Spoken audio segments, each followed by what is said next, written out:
Well, Ganesh, thank you so much for joining us, and really appreciate the time. I know it's a little late where you're at right now.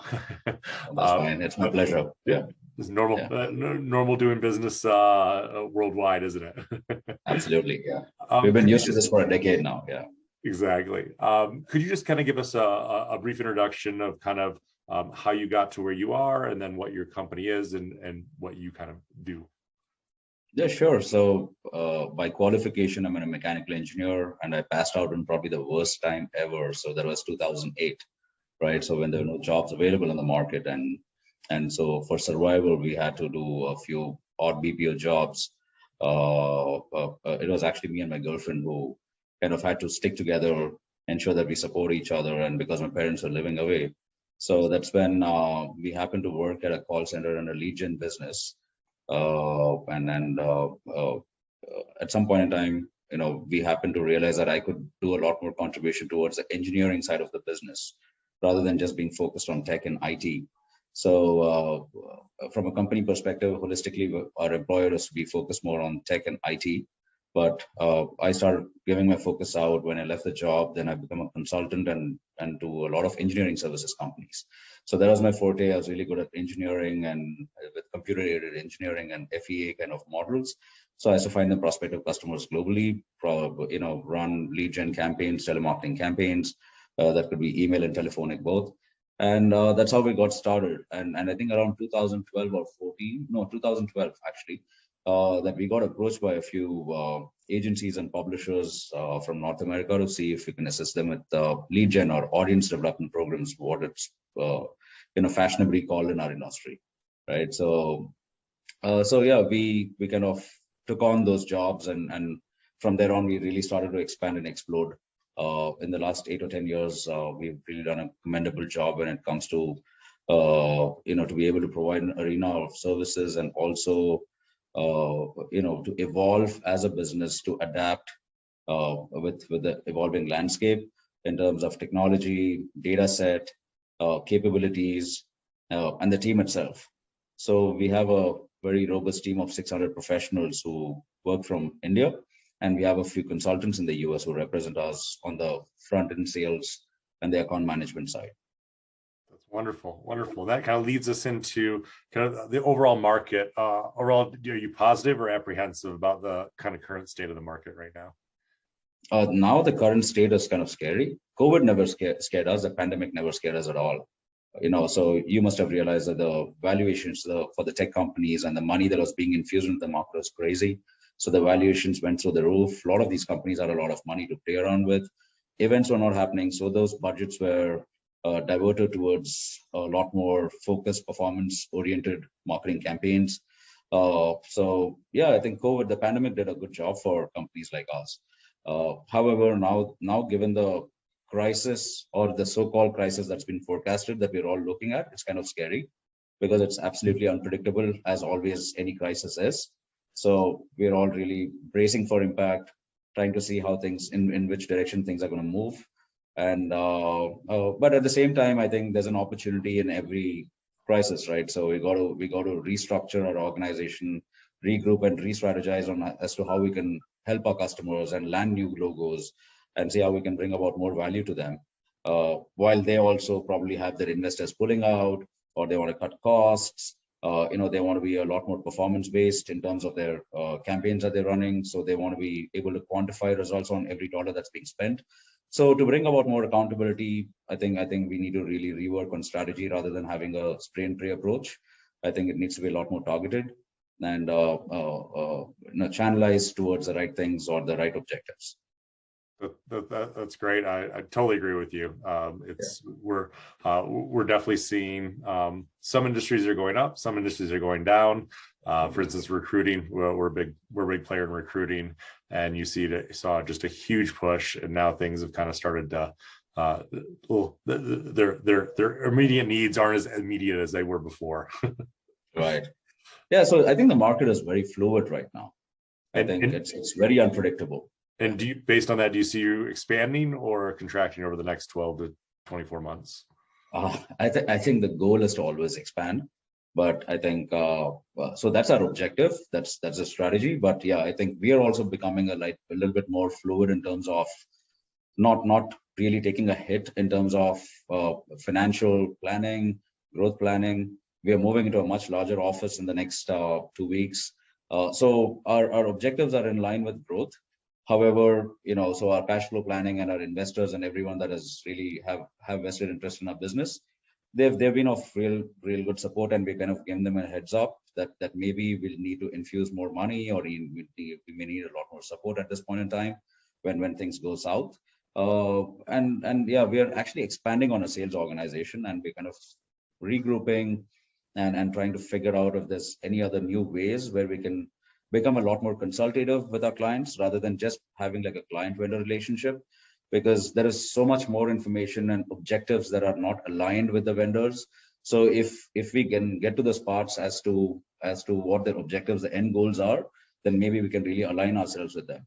So right now it's more of, these are the budgets, these are the things we need to get done, and that's how the market has kind of been progressing so far.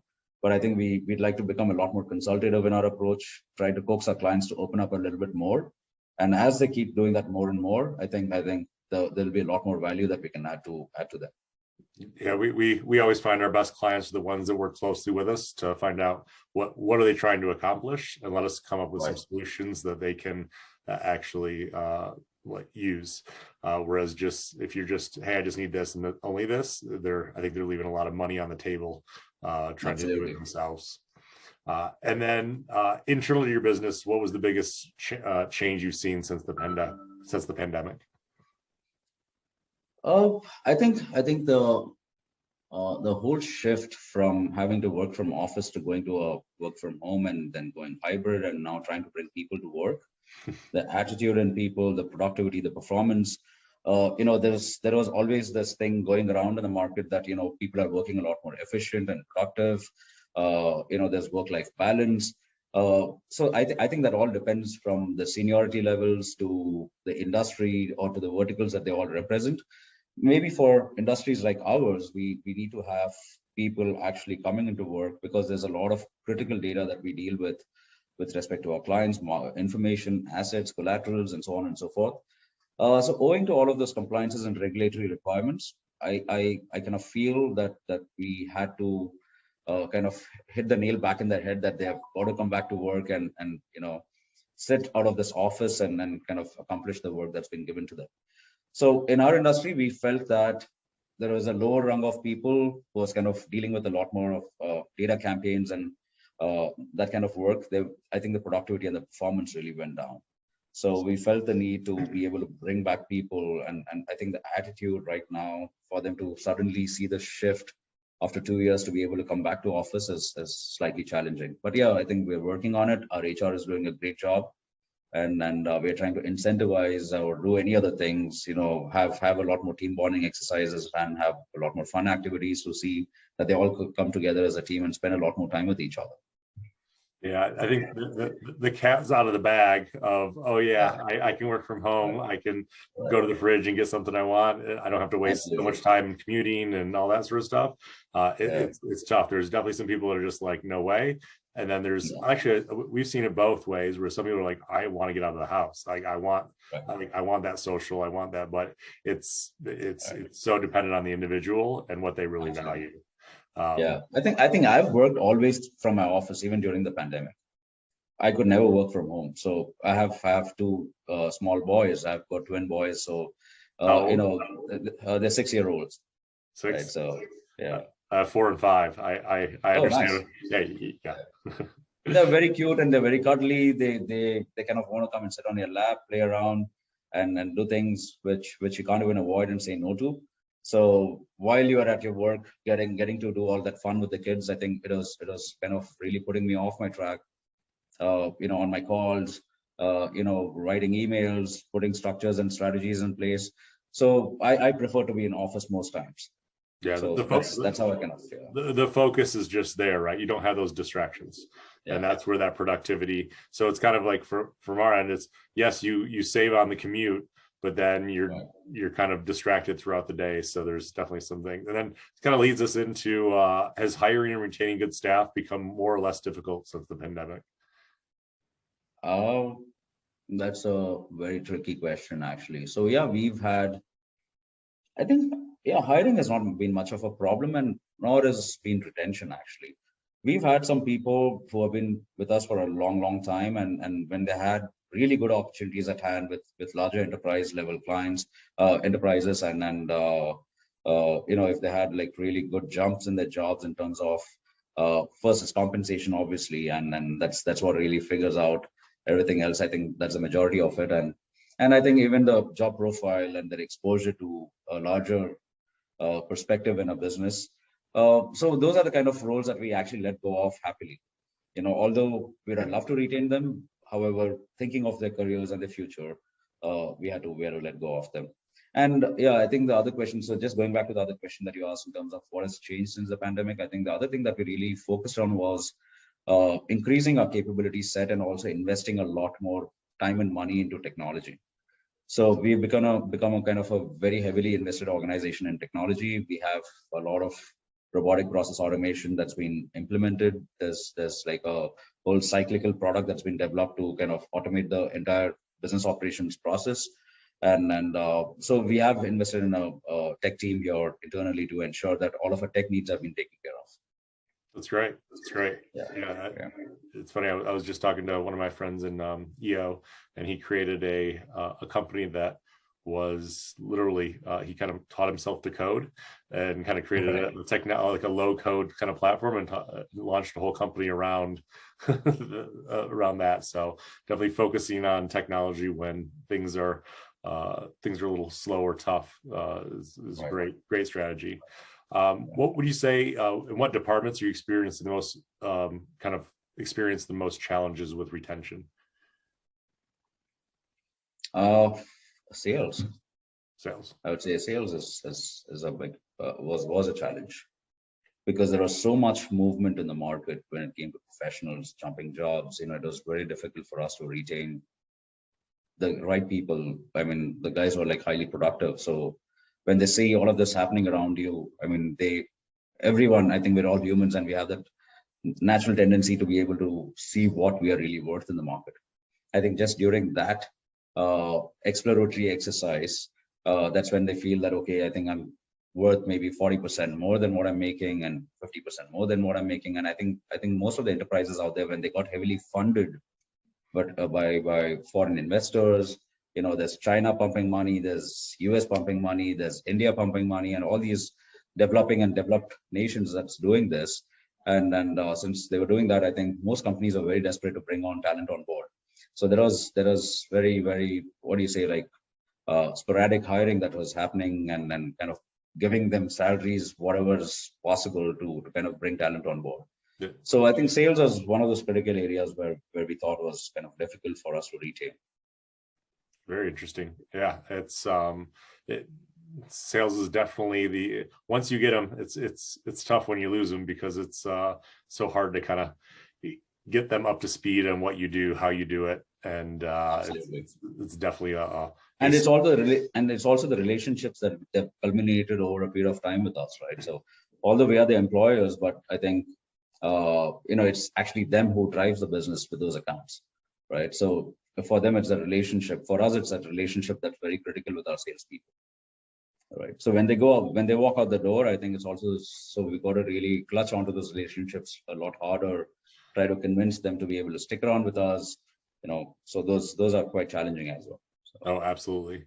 And then you kind of alluded to, are you experiencing wage or cost creep since the pandemic? Yes, definitely. We've seen that organizations have definitely become a lot more expense heavy now. So you have it on both sides, your employee side asking for more, and then the clients are asking for more discounts there. Yeah. It's a tough it's tough being in the middle of that one. Right. And then do you feel, so this is actually right up your alley, looking towards sales and marketing, do you feel that there's a need to have more impressions to convert business than previously? I would say digital experiences and media has become very, very important. But at the same time, I think as the web is getting a lot more cluttered with a lot more digital presence of each and every company trying to present themselves, uh, the traditional methodologies are also extremely important. Just the use of a telephone or a traditional email, along with the new strategies that can run in tandem or parallel with each other. So I think we've seen a lot of organizations kind of get a lot more focused on just one strategy, and they just shift their entire focus, like their budgets or their entire focus from one to the other. I would rather recommend that there needs to be like an established balance between all of this to ensure that you do not miss out on the right set of things. So to be able to reach people at the right time, at the right mood, I think telemarketing really works well. Then the right set of emails, the email messaging has to be right. Then you have programmatic, then you have digital presence. I mean, there's so many things that you can do. So a combination of things equally invested can really derive the right results. Sorry. No, and we found this something similar where it's kind of cyclical too. Is one day one works really well, and the next day another channel works. If you have a diverse kind of portfolio, you're not so up and down. At least you can try to maintain the funnel coming in at a decent. Yeah, I think you wouldn't take much of a shock to the whole system, right? Yeah. So as long as you're set on all of these parameters there. Absolutely. And then would you find your sales cycle longer or shorter than it was a few years ago? At an average, I think it's become shorter. Shorter. People are used to committing digitally or like virtually a lot quicker than it was in the past. Yeah, for sure. That's great. And then are your processes clearly documented for the recurring activities within your organization? Yes. Yeah. Yep. That's imperative for us. I used to work at Deloitte, and the amount of clients, even Fortune 50, Fortune 100, you go in and it's just be like, what do you guys do? Oh, we do it this way, this day. It was just so surprising, man. And that's what when we created our business, that was we actually create the process documents for our clients. Okay. Yeah, so we go in. Yeah, that is one of those areas that we invested during the pandemic, actually. So documentation of every process. So is what we really focused on during the pandemic, because we had a few idle resources. Because typically my compliance guys, my lawyers, my attorneys here, they didn't have much to deal with because there's not everyday traffic in the office, and we don't have much anyways when it comes to dealing with the clients on a legal front. So therefore, we had a lot of resources that were available at hand, and therefore we had to kind of use them for process documentation. That's smart. Really smart. And they're smart people to begin with, right? So they should be able to figure that out. And then how do you decide upon and track KPIs for your employees? Oh, well, so that's again very challenging, right? So because again, that's continuously evolving. Yeah, so we do have a lot of set of tools actually that work in tandem to be able to capture information that defines their job for us, right? So it could be anyone from the digital side who's, let's say, how many POCs are you doing? How many content articles are you publishing? We have content writers. What's your churn of content? So all of that is being captured on tools, which has been homegrown, and we kind of put that onto a Salesforce instance, which is ultimately presented to the management on a dashboard, which is easy for us to kind of assimilate and kind of figure out and strategize as to figure the productivity of individuals and teams alike. Gotcha. Yeah, no, that's great. KPIs. It's funny when we talk to clients, some of them are like, yeah, here's exactly what we need. Here's the level, etc. And we know what we're dealing with. Whereas when we have clients that come in and they have just no clue, have you done this before? No. Have you, like, all these things? You're just like, just big warning signs come up if they don't understand what the output is, because if they've never gone through it and expect a third party to all of a sudden know exactly what they need or are going to experience, then, and leads actually, so we do some sales campaigns, and if a lot of times they're like, yeah, I got leads, and like, they do not have leads. They do not have, when you get into it, you're like, so we're very selective on who we handle anything sales and outbound, because the leads are typically the biggest challenge in that whole process. Right. Yeah, I think as you rightly said, I think the KPIs for every function, every level is very different, right? So while we recruit them on the jobs, I think their KPIs are the expectations are very clearly set and it's documented. And there is a minimum expectation set at the level of hiring at the time of hiring, and I think thereafter we kind of improvise on it, and we kind of improvise on the documentation as well. I think every 6 months we touch upon the documentation, ensure that the KPIs have been improvised to suit the current needs of the organization, and if it's in line with the performance and the growth projections that we have and the expectations we have from each and every resource. So we have team leads and we have managers who have been empowered to be able to take those decisions, and so they come to us, and with the structures that we have and the growth projections that we have based on those numbers, we kind of divide them with multiple teams, and we see that we ensure that it's at least documented and it's been conveyed to the individuals. That's great. And then this is the last one. This one's kind of a little out there, but what would you say is your biggest market prediction for the next year? In terms of where do you see kind of in your business or in your area, where do you see the market going? I would say we're looking at 20% growth anyway. So we have new products and services that we are actually kind of promoting to our prospective clients, and we see a definite interest, and we're kind of picking their interest in terms of how we do things, and what more can they do with us. So yeah, we're definitely looking at growth. So we are not looking at contracting our revenues or our size in any way. That's our hope. That's ultimately the hope. But yeah, we're definitely working towards that. If things are out of control, then obviously we have to do what happens to us. We just got to accept it at face value. Yeah, that's great. Well, Ganesh, thank you so much for your time. I really appreciate it.